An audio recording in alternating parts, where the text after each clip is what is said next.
Good morning, good morning, good morning. This is Conversations with Ryan Richardson live on WBOK 1230 AM, streaming worldwide on WBOK1230.com and also on YouTube. How's everybody doing? Another episode of Conversations with Ryan Richardson. I'm your host, Ryan Richardson. And, as usual, we talk about mental health, disability, drug addiction, and everyday life issues that plague our community. And, I like to throw a little curveball in there each and every week to switch it up a little bit. We're going to be talking about a new and upcoming play that will be going on here in New Orleans during early to mid-summer. And I would like to welcome my very, very special guest, Dr. Liz Johnston Dupree. How are you? I am great. How are you? Come into your mic. I can't. Oh, I am great. How are Bring you? the mic down. Bring the mic down. Oh, okay. Yeah, we go.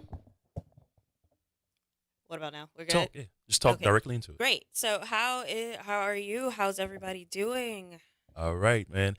Dr. Liz Johnston Dupree is here to talk about her new play called Lament. So introduce yourself and tell us what the play is all about. Sure thing. So I'm Dr. Liz. I am a performer. I'm an academic. I have a PhD in comparative literature. I'm a writer. Mm-hmm. And The Lament is a play about Come into your mic a little bit more. The Lament is a play about the sins of our fathers. So, how do we deal with family? How do we deal with tragedy? How do we deal with information about the people who we come from?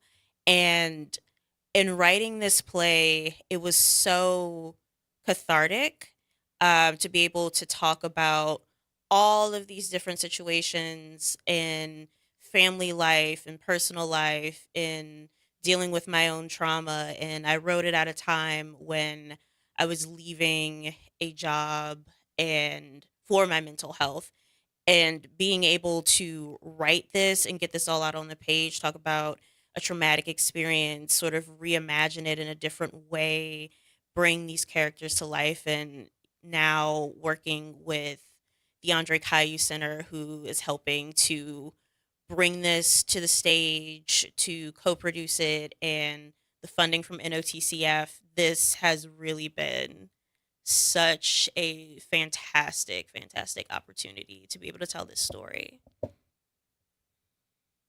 Yeah, I was reading it, reading the synopsis that you gave, and I noticed that it had a lot of cultural issues that we all face. So why don't you break some of those down for us, so the listening audience can get a idea of what the lament is about even more so.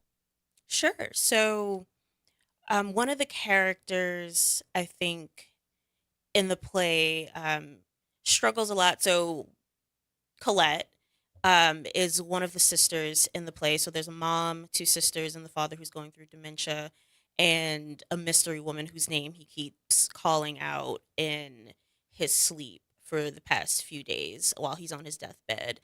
And Colette has sort of taken on that role of caretaker of the family, the one who is just eldest daughter syndrome. I have to be there for people. This is my responsibility. I can't leave my family. I have to be the caretaker. I have to come through for everyone. Everything is on me. You also have the mother, Jen, who is the married single mom, the woman who, yes, she's married. Yes, she has kids. Yes, she did the whole traditional thing, but her husband was never there for her. He was a musician. He was always on tour and not incredibly present when he was around. And the youngest daughter, Camille, who very much deals with this horrible situation of not having truly known her father. Her parents were married, but he wasn't really there for her. And now he's dying. Now she'll never really get to know him, and just dealing with it in a very sarcastic, dry humor way. And that was really great to sort of talk about all of those different family dynamics, all of those different ways we deal with things in the community, especially within the Black community. And it was so awesome to be able to have an all Black cast to do this, to talk about mental health in the Black community. And then also with Marcel, who is the father, the way he delved deeper into his music to escape his past, the way he avoided talking about where he came from and his upbringing and not sharing that with his children and not being incredibly open with his family because there are certain things that a lot of men, especially Black men, feel like they can't talk about and can't be vulnerable about. So it was great to explore that. Yeah. And that was one thing that I wanted to touch on. Like you said, black men, there are a lot of things that we don't talk about. So, how do you think this play would open up that dialogue?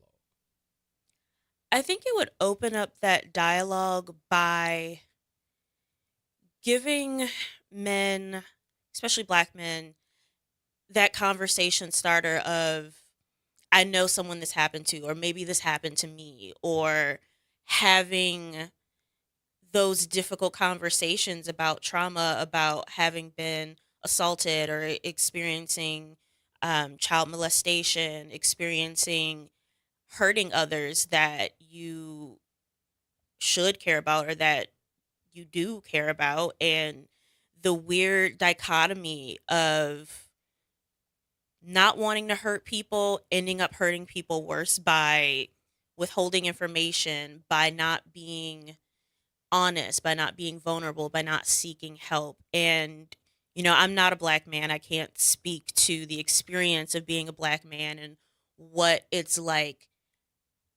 experiencing difficulties in that context. But I do hope that people who have gone through similar things can see themselves, but also just feel comfortable having the dialogue and reflecting on their lives and their feelings and their emotions. Like, I don't know if this will hit someone in a way and they're like, you know what? I relate completely to that. I've made some terrible mistakes. Um, how do I atone for that? Can one atone for that? Um, so yeah, this a lot of this was me exploring um, what is it like to do something that feels monstrous but also still be a human, and like what's that, like what happens in life next after.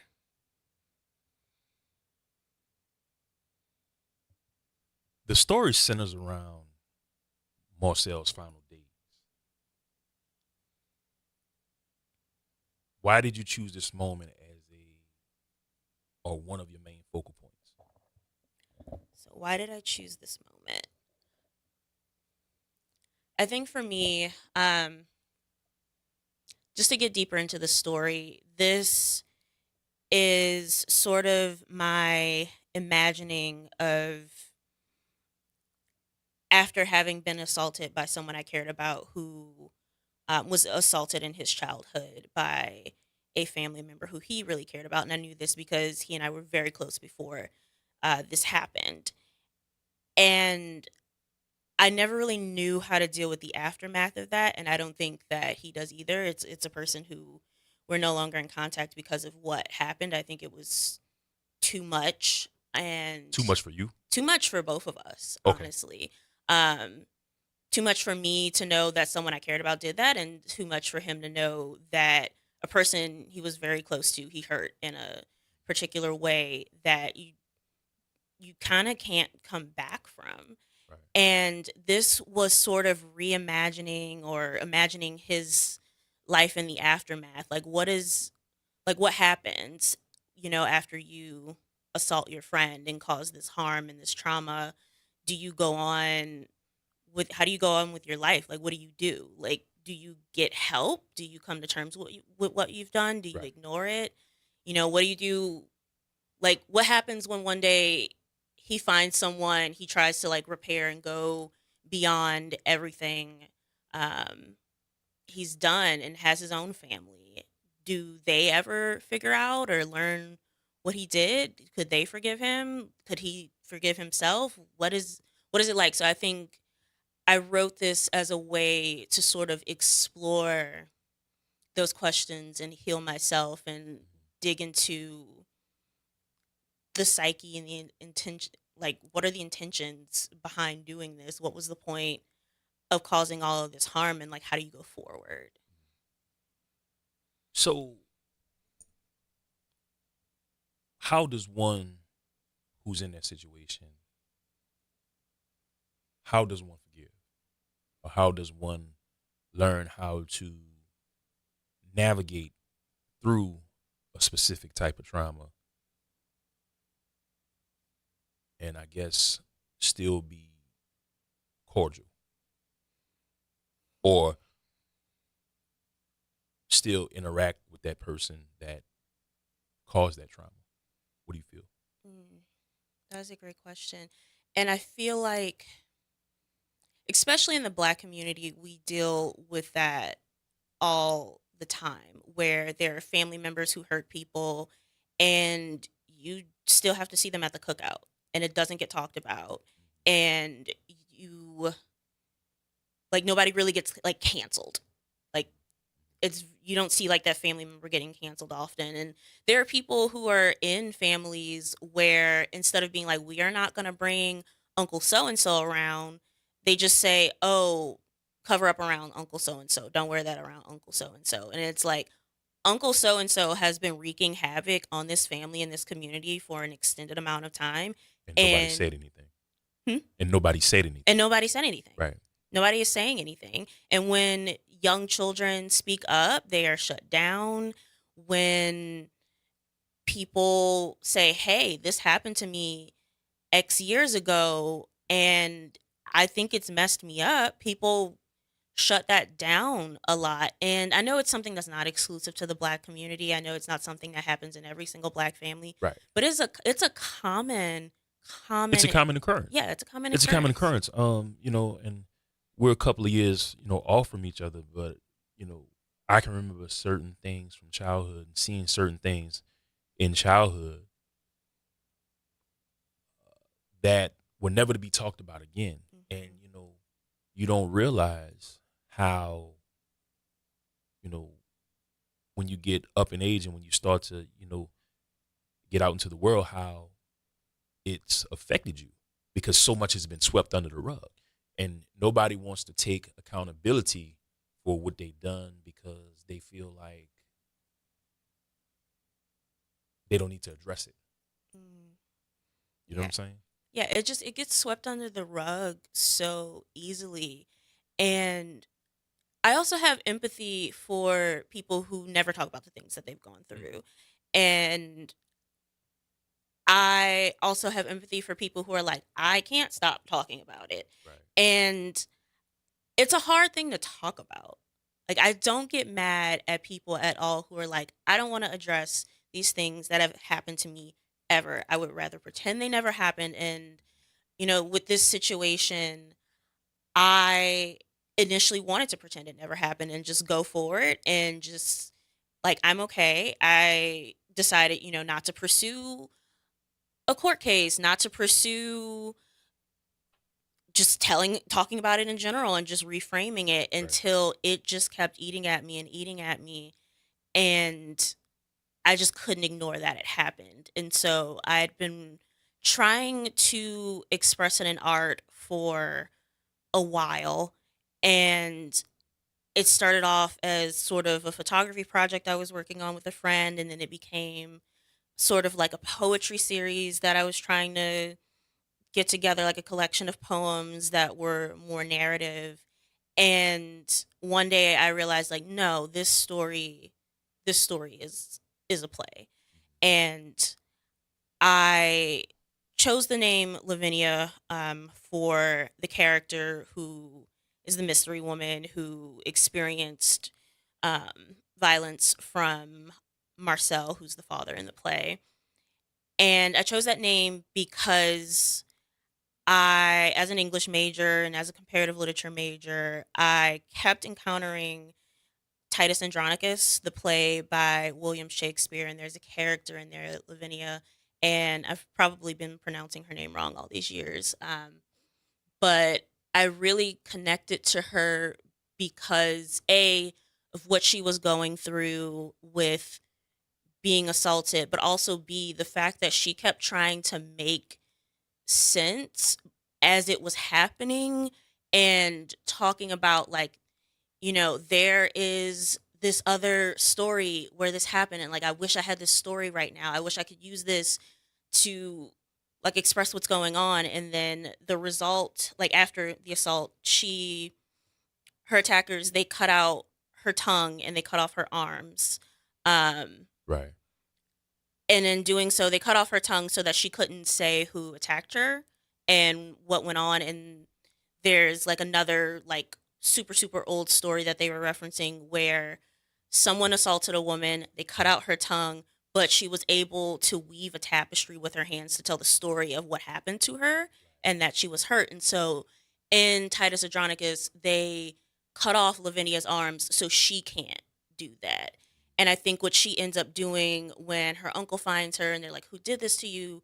I think she takes what's left of her arms to write the names of her attackers in the sand, and that sets off this whole more of the story, the whole revenge, the whole craziness that is Titus Andronicus. But I felt that symbolic cutting out of my tongue and cutting off of my hands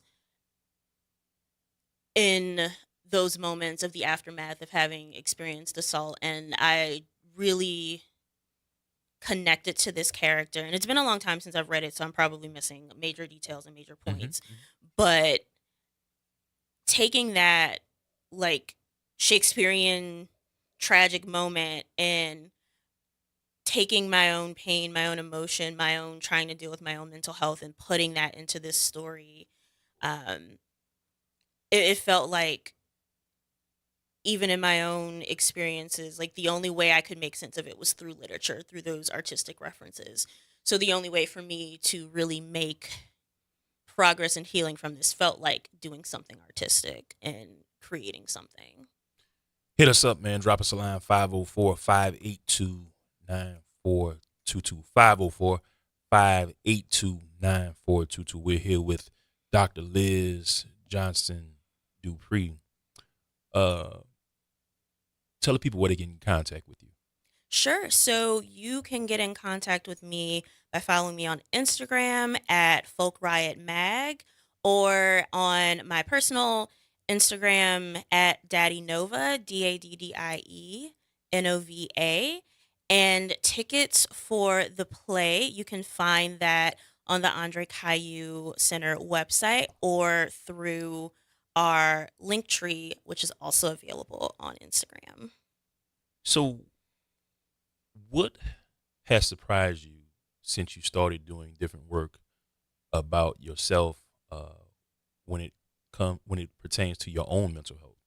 Like, what are some things that you've learned about yourself through your work?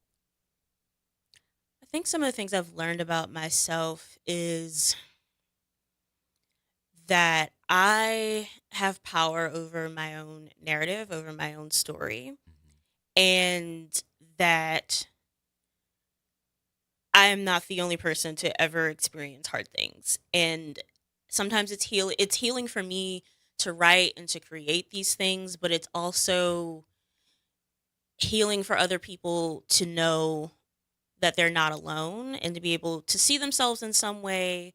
And on the one hand, yeah, sometimes it can be kind of triggering to have these things brought up. But on the other hand, sometimes it's a little bit comforting for me and for viewers of my work to be able to talk and connect over it and have that cathartic moment of crying or that cathartic moment of being able to speak about something or see it in a way. All right, man. This is Conversations with Ryan Richardson on WBOK 1230 AM, streaming worldwide on WBOK1230.com and also on YouTube. Remember, guys, you can Find me on social networking. Just search for the Ron Rich or Ron Richardson Facebook page. You can also find me on Instagram. Just search for Ronald_Richardson_Jr. on Instagram. I also have a secondary Instagram page, Ronnie_Richardson_Jr. on Instagram. And I'm also on TikTok at Ronald_Richardson_Jr. and Substack, Ronald_Richardson_Jr. So all my social media handles you can find me to find out everything I have pertaining to the show and mental health, and all my works and different things of that nature. So we'll be right back after this with Dr. Liz Johnson Dupree right here on Conversations with Ron Richardson. See you in a second. Peace.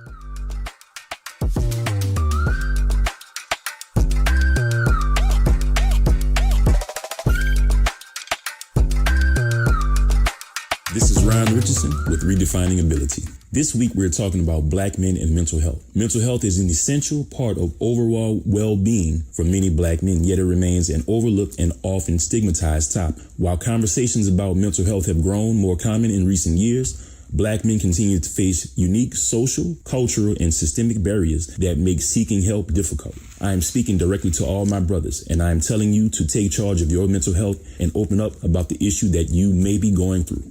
There is no shame in showing weakness or being vulnerable. This is Ron Richardson with Redefining Ability. For more information about Redefining Ability, you can contact me at richardsonronald024@gmail.com. richardsonronald024@gmail.com. And remember, healing and recovery start with you. Hi, everyone. This is Angie from the Sincerely Angie podcast, and I'm excited to share something special with you.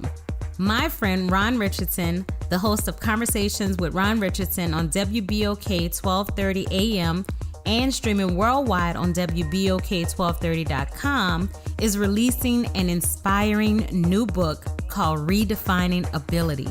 This powerful book challenges the stigma surrounding mental health and reminds us that our struggles don't define our limits. They can redefine our strength.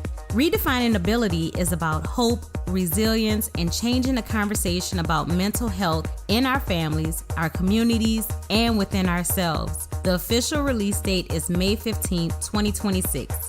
You'll be able to download the ebook through Kindle Direct Publishing and be a part of the movement that's breaking stigma and celebrating the power of ability.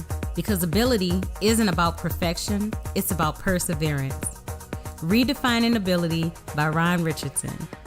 All right, Gretna, get ready to get it in. BFC and Bonanno Boxing Club present the River Parish Rumble. It's happening Saturday, April 18th at 7:30 p.m. live at the Mellot Activity Center in Gretna. Watch local warriors go toe-to-toe in a night of hard hits, big heart, and non-stop action. Featuring Gareth Payton, Jacob Yamazato, Yoel Angeloni, Joshua Draughter, Zane Marks, Sheldon Valaton, and many more. This is one night you do not want to miss. Seats will sell out fast. Get your tickets right now at bfcfights.com. That's bfcfights.com. Or call Coach D at 504-210-5924. That's 504-210-5924. It's the River Parish Rumble. One night, all heart, no quit. Don't miss it. Hey family, Ron Richardson here, host of Conversations with Ron Richardson. If you're looking for quality catering and barbecue, you need to contact my friends at Kuzan's Catering and Barbecue Team. Mr. Eddie Bunch and Kuzan's have been serving the West Bank since 2013 with their quality selection of barbecue and seafood. If you're looking for quality catering, be sure to contact Kuzan's Catering, located at 618 Westwood Drive in Marrero, or you can go to kuzansonline.com for more information for all the services that they offer, or call 504-233-4227. Catering done the right way just for you. That's Kuzan's, baby. This is Ron Richardson with Redefining Ability. This week we're talking about Black men and mental health. Mental health is an essential part of overall well-being for many Black men, yet it remains an overlooked and often stigmatized topic. While conversations about mental health have grown more common in recent years, Black men continue to face unique social, cultural, and systemic barriers that make seeking help difficult. I am speaking directly to all my brothers, and I am telling you to take charge of your mental health and open up about the issue that you may be going through. There is no shame in showing weakness or being vulnerable. This is Ron Richardson with Redefining Ability. For more information about redefining ability, you can contact me at richardsonronald024@gmail.com. richardsonronald024@gmail.com. And remember, healing and recovery start with you. In a world full of content, standing out is everything. And that is where Mr. Byron Hadley comes into play. If you need professional photography, cinematic video, or scroll stopping video, it is time to give Byron Shoots in Motion a call so he can bring your vision to life, frame by frame. For more information, you can call Byron Hadley at 346-365-4379. That's 346-365-4379. Or follow him on Instagram at Byron_shoots_in_-motion. Byron_shoots_in_-motion. Byron Shoots in Motion. Capture with purpose, delivered in motion. Are you looking for the next burlesque sensation? Searching for some prime entertainment on a Sunday night? Well, come down to the Always Lounge as Scarlett Letta presents Show Me Your Noobs. You'll see the finest new entertainers performing burlesque, drag, and a variety of acts that will tease, titillate, and delight you. We're here every third Sunday of the month. Come catch the most raved about show in New Orleans that no one has ever heard of until now. Show Me Your Noobs. It's the perfect night out, whether you're a burlesque regular or sharing your first time with us. Show Me Your Noobs will leave you breathless. For more information on Show Me Your Noobs, go to thealwayslounge.net. It's the place where we can be open and honest about real life issues. You're listening to Conversations with Ron Richardson, live on WBOK and online at WBOK1230.com. Welcome back. This is Conversations with Ron Richardson on WBOK 1230 AM, streaming worldwide on WBOK1230.com and also on YouTube. Remember, guys, you can find me on Facebook. Just search for the Ron Rich or Ronald Richardson Facebook page. You can also find me on Instagram. Just search for Ronald_Richardson_Jr. on Instagram and Ronnie_Richardson_Jr. on Instagram. All the same name on TikTok and Substack. And I'm also on LinkedIn. That's the one I forgot to mention. Also, LinkedIn. We are back with Dr. Liz Johnson Dupree. How are you? I am good. It's great to be here. All right. We are glad to have you. So we're here talking to Dr. Liz Johnson Dupree about her new play, Lament. You gave us a brief synopsis on, what the play is about and a breakdown of the characters. So we talked about one of the main characters, Marcel. How did and you said he suffers from dementia. How did his dementia come about? Yeah, so from ages 13 to 19, I helped as a caretaker for my grandmother, who has now passed away, who had Alzheimer's and dementia. And I borrowed from that experience because I think that when that was happening, my family, we didn't all know a ton about Alzheimer's. And it was definitely a learning experience. And a lot of people were like, it sounds like, like it doesn't sound like a real thing. It sounds like someone who's being haunted. Like, why is she having these like episodes? Why is she having these fits? Right, And I think that sometimes people don't truly understand certain medical issues unless they are seeing someone go through it firsthand. Right. They don't always know the nuances of it or what it could be like or what it's like for someone to go in and out of themselves. And it was such an interesting thing to grow up with, seeing as I'm like coming into myself as a teenager and starting to come of age and reflecting on myself and being like very stuck inside myself, as like a lot of teenagers are. Like the world just kind of feels like everything is happening to you and you're thinking of the world just through your own lens. And then to be going to help be a caretaker and see someone who is going through what I say is just such an unimaginable experience, to like not just lose your memory, but lose bits and pieces of yourself, lose ability to do things that felt so innate. Normal. Yeah, just felt like normal, like Yeah. everyday things. And Mm-hmm. I wondered a lot about what that felt like for my grandmother to go through that, Mm-hmm.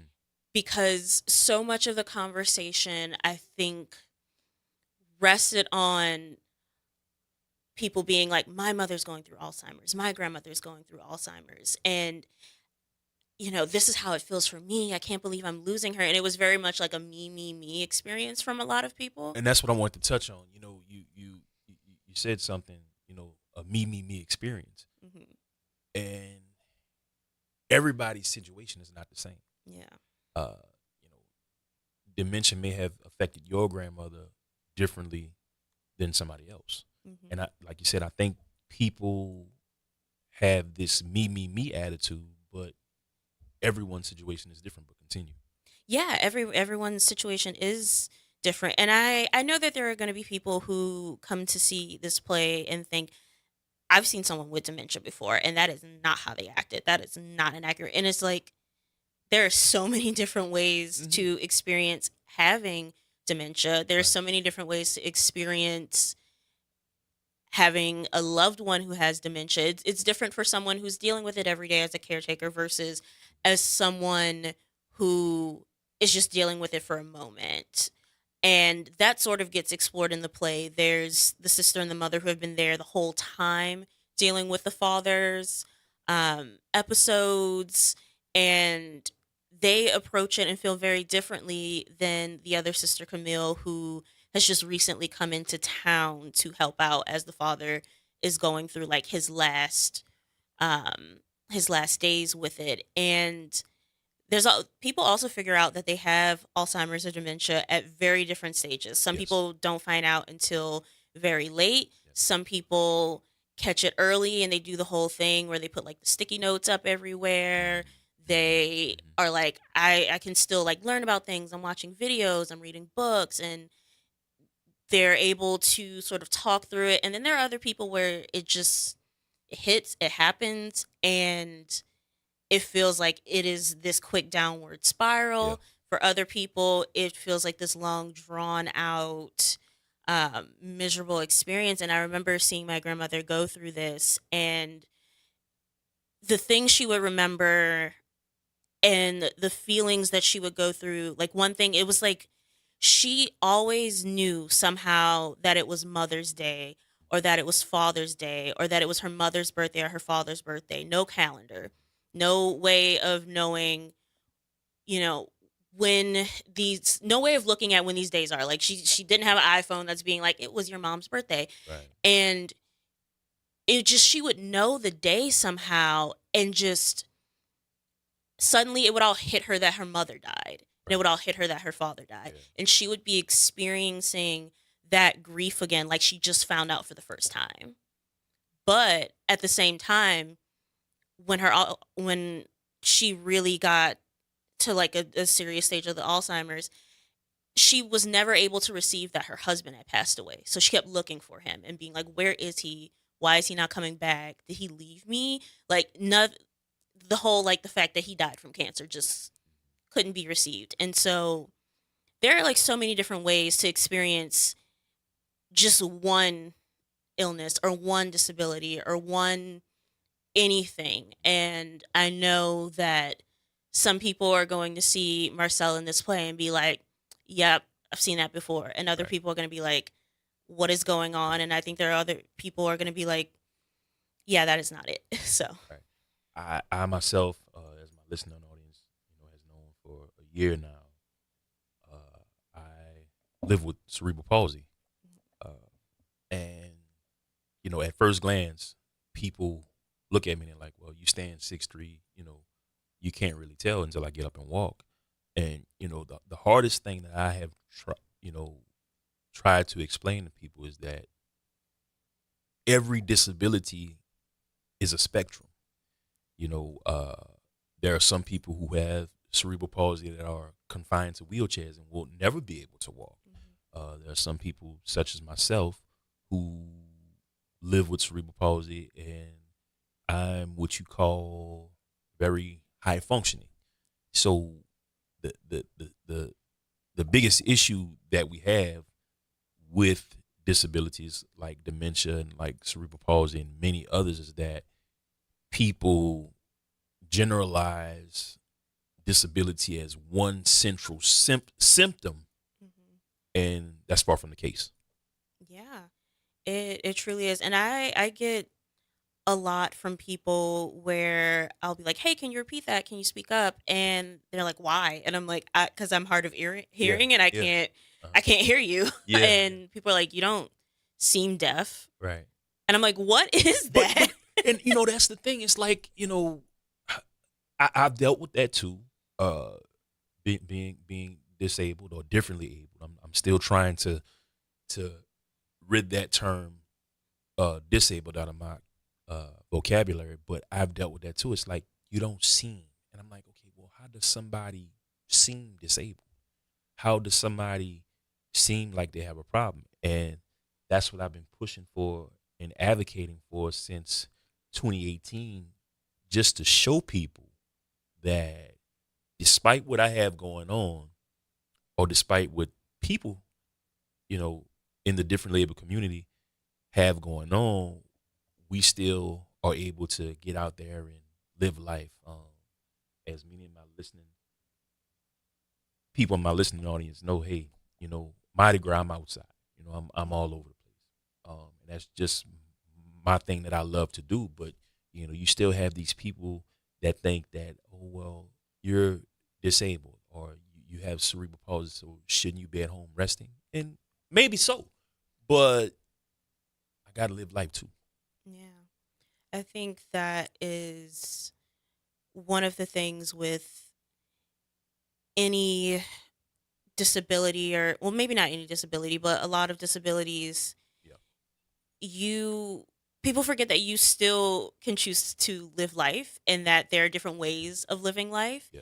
and Of there are course. different ways of living with disability. Uh-huh. And there's so many there's this like wide range of experiences that people can have, and I think a lot of people forget that. I know, because I am like chronically online, there's always those like feel good videos of like, well, this person has a disability and they Right. did this, Right. so what's your excuse? And it's like we're all dealing with different things, We're and dealing with they're different issues. Yeah. and with different issues, and deal with it in different ways. Like there are people who can run a marathon with prosthetic legs, and then there's other people who have prosthetics, and like that's just not an option Right. for them. And to interrupt you for me, but some people don't have the mental capacity to. Yeah, Right. But continue. yeah, there's like there's different capacities, there's different obstacles, there's different barriers, and I think that's why that, among many other reasons, is why accommodations is so important. And also listening to people about their needs, and listening to people about how they live life, and how that impacts them, and how their disability impacts them. And connecting back to this show with Marcel's Alzheimer's, I think that he sort of comes through at times that feel more lucid. There are other people who have Alzheimer's where they just feel like that just doesn't happen. Sometimes there are moments in the play where it sounds like he knows exactly what he's talking about, and you keep listening and listening to him, and then you're like, wait, is this really him? Is this how he is? Is he this heartless, or is he just living another moment? Is he with us right now? Is he not? Is he somewhere else, or somewhere in between? Just sort of dealing with this liminal space. And it was interesting to sort of play with that a bit, and also think through that experience of living with my grandmother, and also wondering what that must have been like. Like she was, For her. Yeah. yeah, what Yeah. what it must have been like for her, because it's one of those, and people do have a tendency to make other people's disabilities about them as well. Yes. and about like how they feel about other people's disabilities and how that person's disability impacts their life. And it's like, are you serious right now? And Yep. Alzheimer's is one of those where the person who is experiencing it doesn't always have the capacity to have a voice about how it's impacting them. So a lot of the narrative is about, oh my gosh, I have to wash her every day. I have to Right. do this every day. Like she Right. can't do this anymore. It's something every day she's losing. And it's like, okay, but imagine what that's like to kind of just be trapped in yourself and having parts of your brain that are deteriorating and to just deteriorate in real time and Right. not be able to do things anymore. Like my grandmother was a magnificent chef and she worked at some of the top restaurants Yeah. in New Orleans and she was so proud of her career. She Yeah. owned her home. She had friends. She had like an active life and community. And even when she moved from New Orleans to Texas after Hurricane Katrina, she got a bunch of friends there and she had a life there and she was doing things there. Right. And she had all of these grandchildren. She had 4 boys, all of these grandchildren. And what is that like to just be like, okay, I can't keep a hold of the fact that I have grandchildren. I can't keep a hold of how many kids I had or what ages they are. And watching her lose the ability to cook, which is something that everyone said she was truly a natural at, but she worked at that so much. It wasn't just like natural talent, it was skilled and hard work. And for her to lose that, I remember the day we caught some cabbage from the St. Patrick's Day parade and she was excited to go home and cook it. And we all just knew we were about to have like the best cabbage. Like you got this Yeah. pro chef. Yeah. And I remember it took her maybe 8 hours to attempt to cook it and it burned. And that was one of those moments for us where we were like, oh wow, this is over and her cooking is actually, she could endanger herself. But I've always wondered what was that like for her to realize like this is it. This thing I loved that I identified with that I was so proud of that I worked at, that's over for me. Yeah. I've had, numerous situations with family members and a friend of the family who just recently passed away.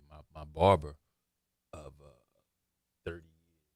Shouts out to Mr. Leo, rest in peace. But Mr. Leo was a dear friend of mine, dear family friend, and I watched him, go through the beginning stages of what was to be dementia. And to piggyback off of what you said, he was a barber, and I will say this: Mr. Leo always got me right. But then, in recent months and different things like that, I would notice, he would show up later. I would book an appointment for 10. Some days, sometimes he wouldn't get there till like 10:30, 10:45, and you start to notice. Now, I can joke about it now, but I remember one time, I was in his chair and he cut my hair, and I looked at it, and I was like, But because I had so much love for him and so much respect for him, it was almost like I couldn't let him go. You know what I'm saying? And that has got to be the hardest thing because, with people you love that are going through the beginning stages of it, of dementia, we think that they can do it, but they can't. Yeah. Yeah.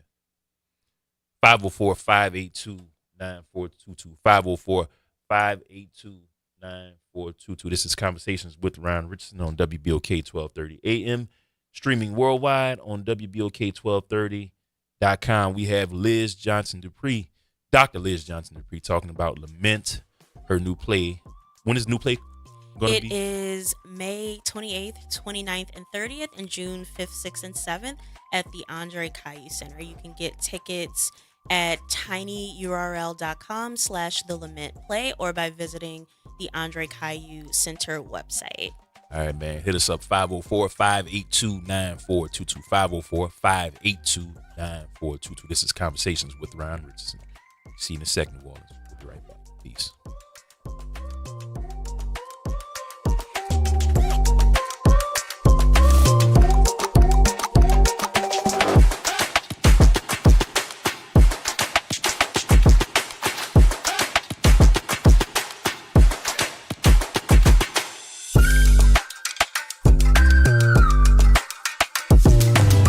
Gretna, get ready to get it in. BFC and Bonanno Boxing Club present the River Parish Rumble. It's happening Saturday, April 18th at 7:30 p.m. live at the Mellot Activity Center in Gretna. Watch local warriors go toe-to-toe in a night of hard hits, big heart, and non-stop action. Featuring Gareth Payton, Jacob Yamazato, Yoel Angeloni, Joshua Draughter, Zane Marks, Sheldon Valaton, and many more. This is one night you do not want to miss. Seats will sell out fast. Get your tickets right now at bfcfights.com. That's bfcfights.com. Or call Coach D at 504-210-5924. That's 504-210-5924. It's the River Parish Rumble. One night, all heart, no quit. Don't miss it. Ryan Richardson here. If you are like me, that means you love the feeling of getting a fresh haircut and shave. If you do, then you should check out my friends Eddie and Dana Bunch at First Impressions Barber and Beauty Salon, specializing in hairstyles for men, women, and children. If you want to make a good first impression, you should check out First Impressions Barber and Beauty Salon located at 618 Westwood Drive in Marrero or call 504-341-6777. Remember, it's never too late to make that first impression at First Impressions Barber and Beauty Salon. New Orleans, you want to know what we're talking about? Tune in every Saturday morning from 9 a.m. to 10 a.m. on WBOK for Conversations with Ron Richardson. The topics will always be hot and the conversation will be all the way live. Meet us there. We'll save you a seat. We can also talk about you and your business as a sponsor of Conversations with Ron Richardson. Contact Ron at 504-874-4584 or email him at richardsonronald024@gmail.com for more details. Hi, everyone. This is Angie from the Sincerely Angie podcast, and I am excited to share something special with you. My friend Ron Richardson, the host of Conversations with Ron Richardson on WBOK 1230 AM and streaming worldwide on WBOK1230.com, is releasing an inspiring new book called Redefining Ability.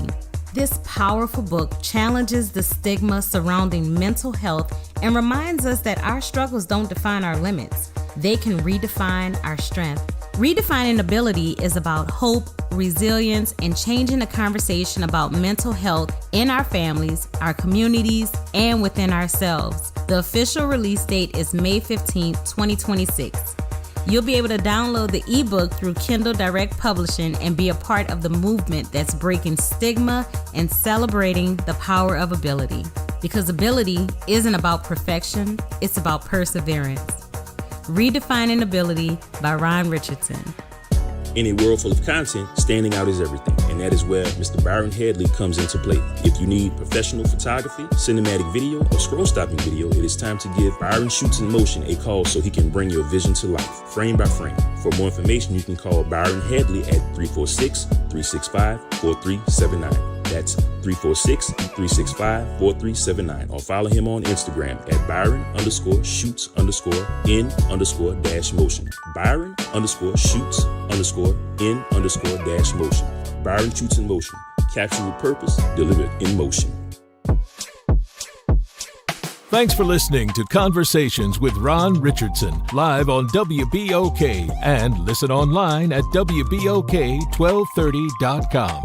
Now, back to Ron. Welcome back.